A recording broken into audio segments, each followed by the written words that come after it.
We're pleased to say the host today, we've got Caroline Constantine, the MD of Right Directions, myself, Head of Business Development, Ian Warren, Head of Health and Safety, and it's great to welcome Joe Talbot, Director of IQL, stroke RLSS UK, with us today, who will be doing a presentation and taking questions. So today the aim of the webinar is to stimulate thought and discussion on the staff training required in relation to COVID-19. We're hoping to give you some tips and tricks and best practice on providing staff with confidence and knowledge on how to keep themselves and customers safe. We've said all the way through our webinars that that staff confidence and consumer is going to be paramount to getting our leisure centres open. We're also going to be looking at training and competency of staff on reopening and what you may need to do, and engage with other stakeholders, including your clients and landlords. As we've said throughout of the clinics, we're drawing on our operations experience, including our health and safety knowledge, to put these webinars together. We're also talking to other NGBs, including Joe at RLSS UK, to help steer a plan for you guys to open safely. The structure for today will be as normal, so we will have presentation from Caroline and Ian, and then Jo will do her presentation, and at the end there will be a time for questions and answers. We have already had some questions in from people. I do anticipate that we're going to get a lot of questions today, and we may not get through them. What we are doing is putting the Q&As at the end of the presentations that we send out, and they will also be on the video recording, so you will see those in future. So with no more ado, I will pass you over to Caroline to start the webinar. Please enjoy.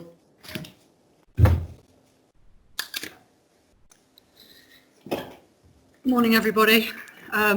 I know Jill said enjoy, but I'm not sure that any of us are particularly enjoying this. I think most of us want us back to normal. Just a quick recap for those of you who are new to this. We've actually had 5 seminars already. Please go back and have a look. We've covered the things we've covered: a business continuity plan, remobilisation, risk assessment writing for activity areas and general areas. Response plans, cleaning and maintenance, all of those will be available if you haven't had a chance to watch them already. Are you bothering? Or do you think it's worth this one? Okay, somebody's got that. Can somebody mute? We've got somebody who's not muting, who we can hear their conversation. I'm not sure if that's brilliant. Thank you. Just recap on a piece of information that's come out from the government. Still on? It's a guidance document for working safely on how to do a risk assessment, and the fact that you need to put that risk assessment if you employ more than 50 people on your website. We probably won't show this slide again, but again, it's just a reminder that it's a useful document available for you. Again, this one we are going to put on our slides every single time. It's the 4 S's. Social distancing, are we keeping the spacing? Are we sanitising? Are we making sure that the buildings are clean? Have we got the right signage, both on websites and, oh, my slides jumped, sorry. Have we got the right signage around the building? And are we supervising our customers with a smile? Jill, my presentation's gone off the screen. I don't know where it's gone. Sorry, guys, I've got a bit of a technical hitch. I've lost the presentation off my screen. It's disappeared. Hopefully you can all see it. I'm going to have to go to where we were. Sorry, it just went.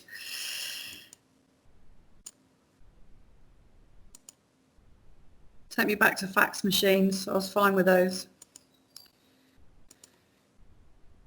Okay, so today what we're covering is 5 slides, 5 sections. The first one is provision of training for all staff to support and safeguard. So that's the information that we believe that every single member of staff needs to know.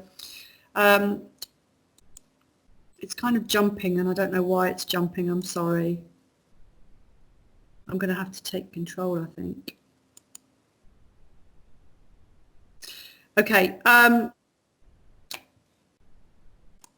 Second slide we're going on to is training to maintain professional and statutory qualifications. Then we're going to talk about overdue and expired qualifications. Then we're going to talk about CPD and what people can do whilst they are potentially furloughed. And then we're going to hand over to Joe to talk about the RLSS and lifeguarding. And what we would say is please don't stop listening to the video, to the webinar and clinic if you don't have a swimming pool, because there's an awful lot of good guidance coming out and can be used for other people, other job titles. So I'm going to hand you over to Ian. Sorry, this one seems to have been a little bit all over the shop because the presentation's gone off my screen a couple of times. So sorry about that, but we're back up and running. Right, I'm going to hand you over to Ian. Hi everybody, sorry it's me again. I'm sure the vast numbers we've got are because we've got Joe on later.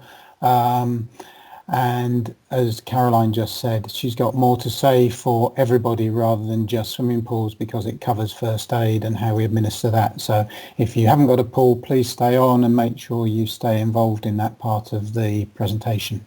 Ian, can I just ask you, can you see the presentation? I can, yep. Brilliant, okay. Yep. So if I can't, I'll tell you. Brilliant. So the first part, hopefully coming from your risk assessments, you will begin to appreciate the areas you need to make sure that you are updating your staff when they come back in and involving them in the process. I saw a very easy clip yesterday or the day before on the BBC of how Jaguar Land Rover were bringing their workers back into their sites. They've obviously worked out the control measures to help socially distance, encourage better sanitisation, and to be as safe as they can while they're working. And they're bringing workers back in small groups. They have laid out an area where people are distanced with a big TV screen, and one of the floor managers is taking all staff through the issues which are going to help them minimise the risk within their workplace. And I think as a small clip, if any of you can go back on to catch up and watch what Jaguar Land Rover were doing, that was a clip on the news, it's an excellent way of showing how small toolbox type talks can help deliver some of this information. Now what we feel would be helpful is perhaps some general COVID-19 transmission information. I think there's an awful lot of disinformation, myths. You can catch it through 5G telegraph poles, which you're going to need to try and help dismiss and make people realise is the cause of transmissions, and how we can go about trying to minimise the risk to them as staff and to your customers. The measures are clear, but within your training you're going to need to try and make sure you get over the fact that social distancing is effective from government information and is appropriate to make sure we try and get all staff to be involved in. Similarly, hand washing and hand sanitisation. There was a piece this morning that people that wash their hands at least 6 times a day are far less likely to catch this disease, and certainly transmit it on. You've moved on a slide. Can we move back? We've gone back 2 now. Oh, sorry about this, guys. I'll keep talking through and hopefully we'll end up back on the right slide. That's the right slide. And now we've lost the presentation altogether.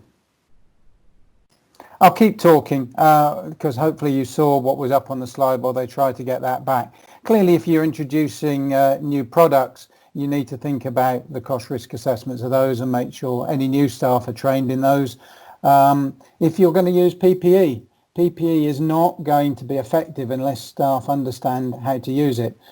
You've seen, as we all have in shops that we've been into that are still serving people walking down the street where they've got their face masks or face coverings underneath their nose, they're putting their hands on it, they're putting it back on their face, and they're probably putting themselves more at risk than not having one at all. So, the use of PPE is important. Certainly if you've got staff members with big bushy beards, they might protect other people, which is effective, but they won't be protecting themselves. So there's a bit of general information and knowledge which probably you need to help people understand to help them appreciate how they can help minimise the risk to other customers and other staff, but also to themselves.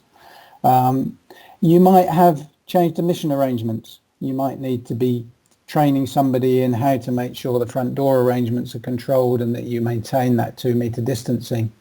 How to deal with customer inquiries and incidents.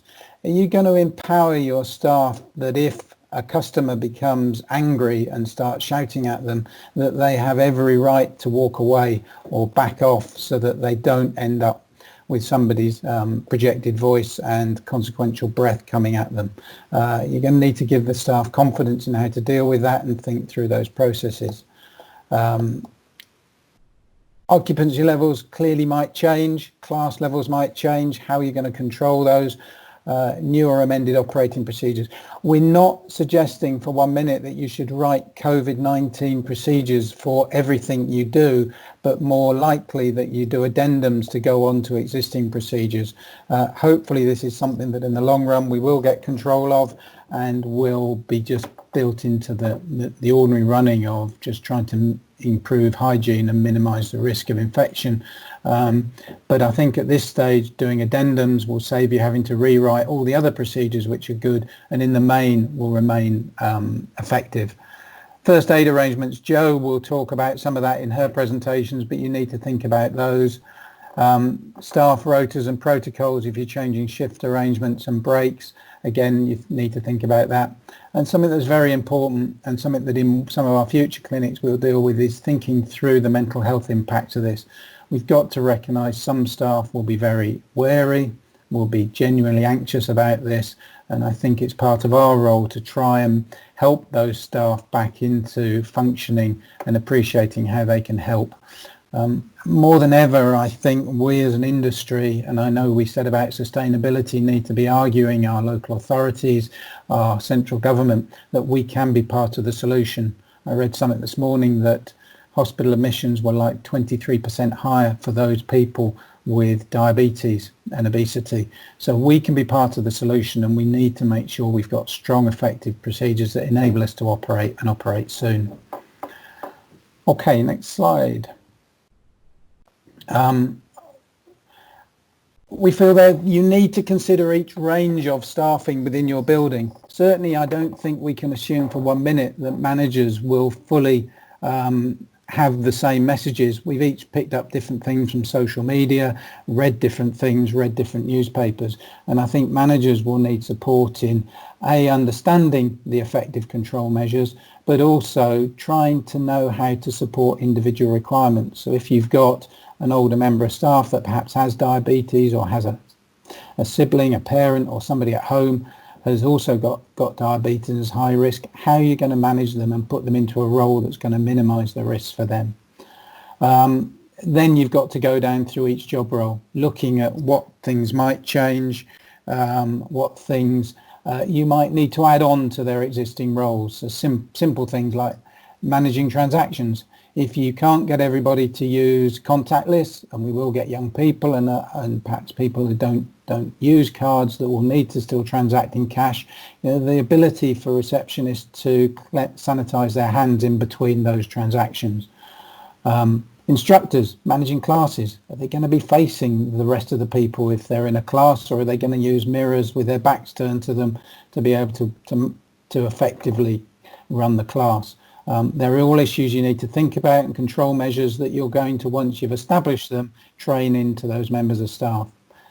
Court monitors and marshals within areas like trampoline parks, supervising customers, very closely aligned to a lot of what Joe's going to say under lifeguarding, and I'll leave Joe to discuss those issues. Cleaning, enhanced cleaning where necessary. How are you going to make sure you clean and then sanitize touch points? You'll need addendums to make sure staff know what to do. And if nothing exists more with this crisis, I believe we should be able to try and improve the standards that I know we're all worried about within our own centres to improve cleanliness. So take this as an opportunity. Thinking about things technical managers might have to do if they're not distancing, how they manage contractors, etc. And duty managers, how they try and ensure compliance amongst staff, how they try and encourage staff to call each other out if they don't feel people are socially distancing. First aid provision, again, Joe will talk about. And if you've got staff you have needed to redeploy because their roles you no longer feel are suitable for someone who is higher risk, you need to think about how you train those in the new roles that you deploy them to. And how you might deliver this. Virtual training,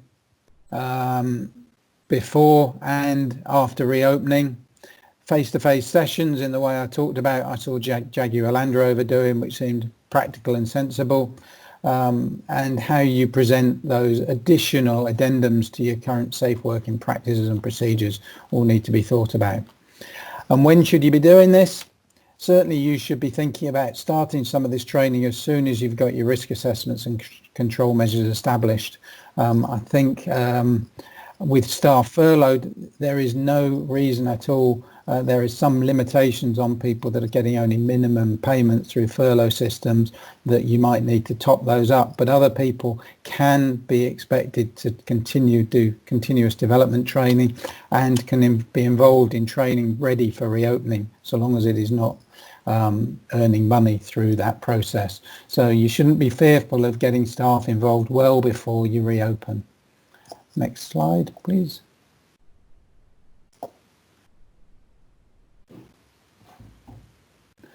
And the last slide from me, I think, about maintaining professional standards. The HSE have given some tolerance on this.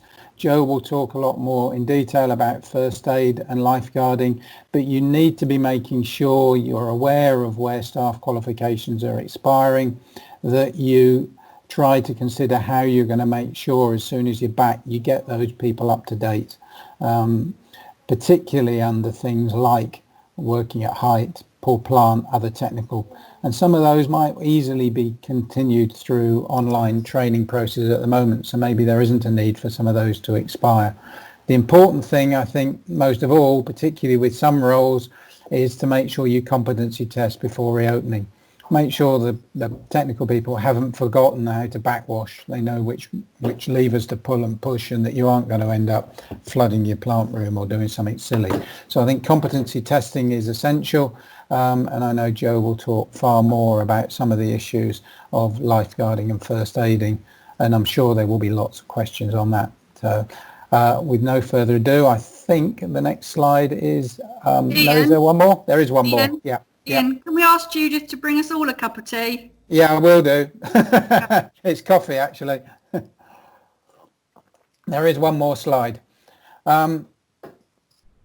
Training, as I've just been saying, it is permissible for staff on furlough with some minor issues to do with staff who aren't earning the minimum wage if their furlough payments are very low, where you might have to top them up, to undertake ongoing training during the furlough, and we would encourage you to start that as soon as possible, so that you can maintain staff competence and even upskill them even further if necessary. And there are various means through which you can do that, through your own and through virtual training. We're going to be offering some frontline staff pandemic awareness training, which you might like to consider, together with numerous other free online modules and webinars.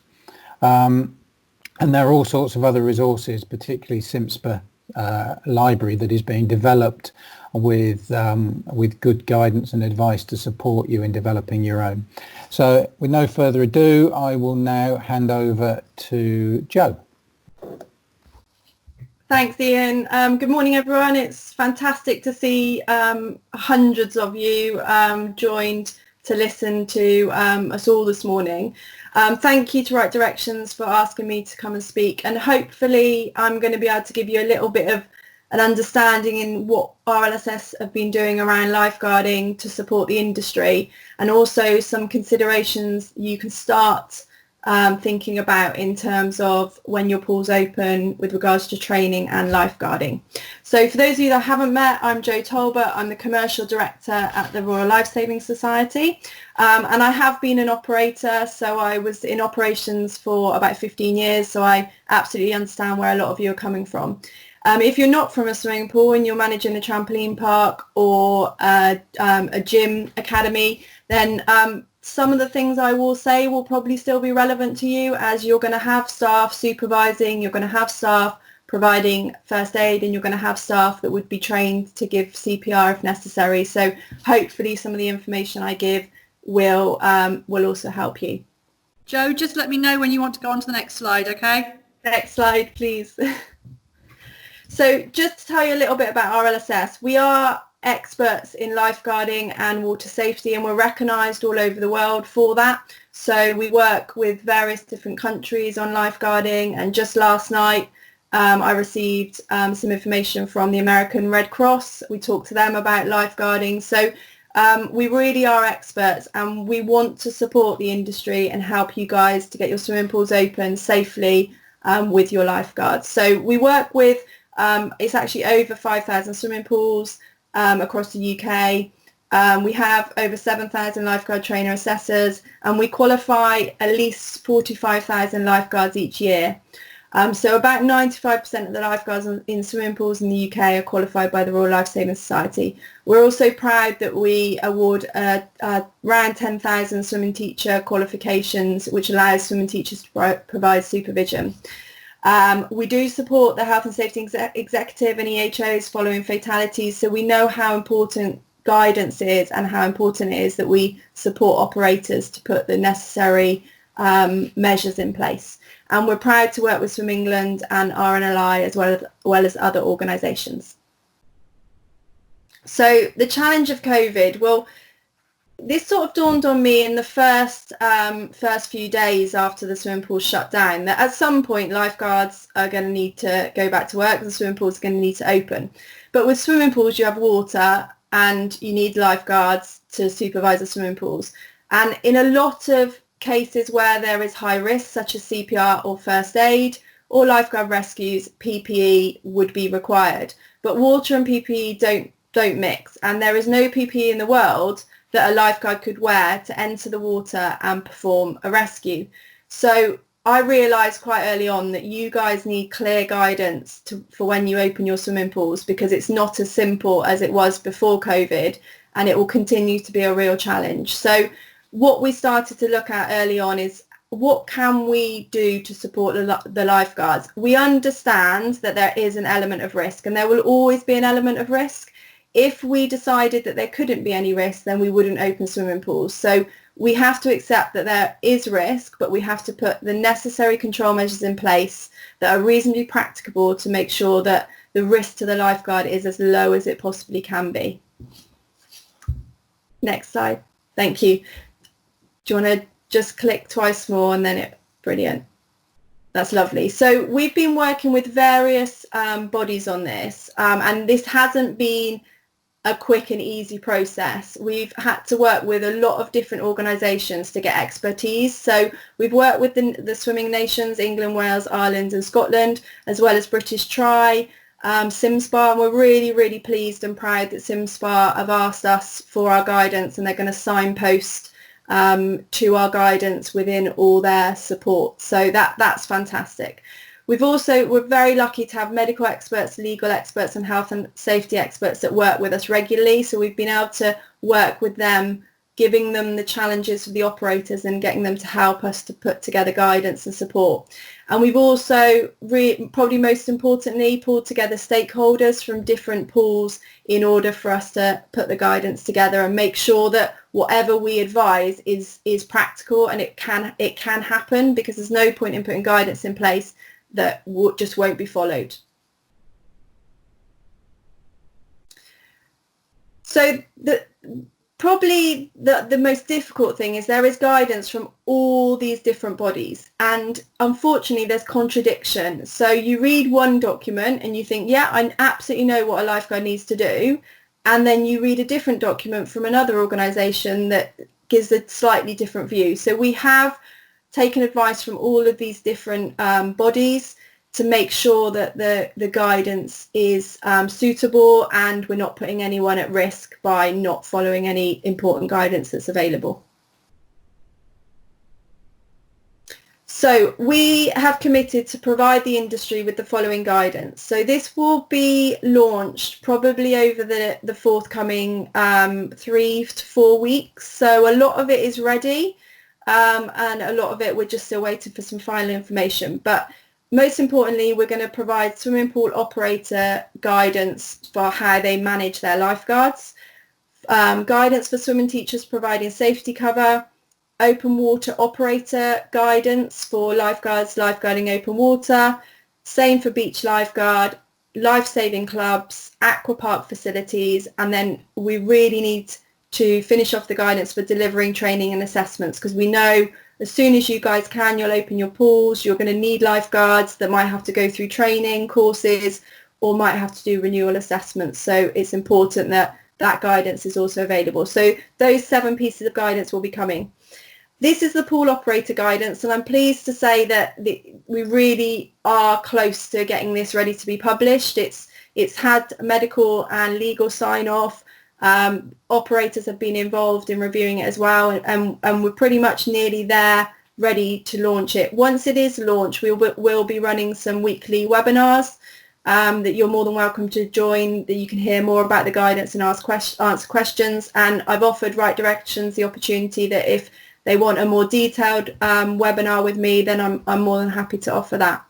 So it includes what you need to consider as an operator to reduce risks in a swimming pool environment. So the example there is, if you've got a high intensity flume that has a number of accidents on monthly, if you look at your accident rate and realise that's your most dangerous part of your swimming pool, and lifeguards are having to enter the water pretty frequently to perform a rescue, then as an operator you may consider not opening that facility, that flume, that water slide, until COVID is either more controlled or has totally gone.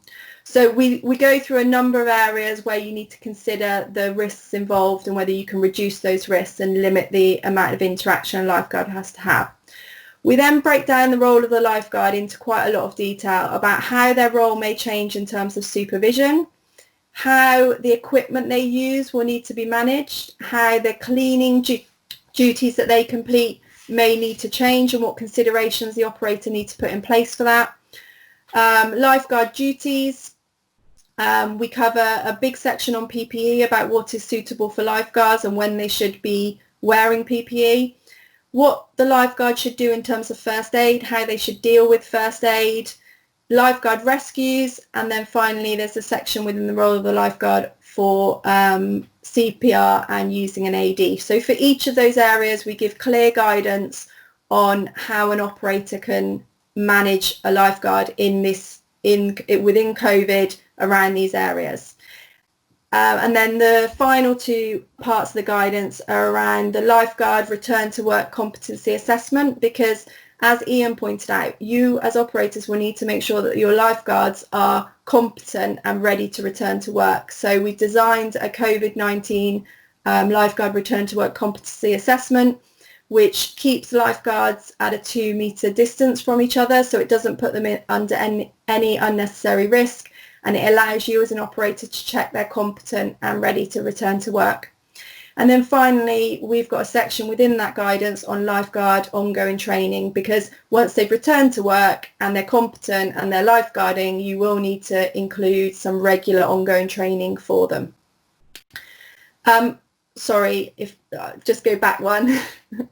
So part of that guidance as well, we do cover things like NOPs and EAPs, safe systems of work, and we give advice on or guidance on what an operator should do around those as well. So it's really quite a big document, but it includes quite a lot of information, and there is an element of operators having to make their own decision on a number of areas, but we feel that we as an organisation shouldn't tell you what you must do. We should guide and advise you and support you so that you can make the right decision based on the information we've provided to you. So in terms of training, and I am really conscious that the title of this webinar was about training, and I have talked a lot about guidance, but the reason I've talked about that guidance is for you to understand where we are at the moment and what information we'll be able to provide to you very shortly, which will enable you to amend your systems so that you can then deliver training. So as I've said, lifeguards should be competency tested prior to opening. And lifeguards will also need to receive training on quite a lot of areas where you've made an amend to your procedures. So risk assessments, normal operating procedures, emergency action plans, safe systems of work, cleaning and hygiene procedures, and use of PPE. And it is really important that lifeguards understand what's changed, why it's changed, and how they should behave during COVID-19. And then, as I've mentioned as well, ongoing training, which should continue regularly. So just a few things in case you have missed them. We have been delivering free online ongoing training for lifeguards. So it doesn't matter who the lifeguard is certificated by. There is free online ongoing training available at RLSS. There's 10 sessions.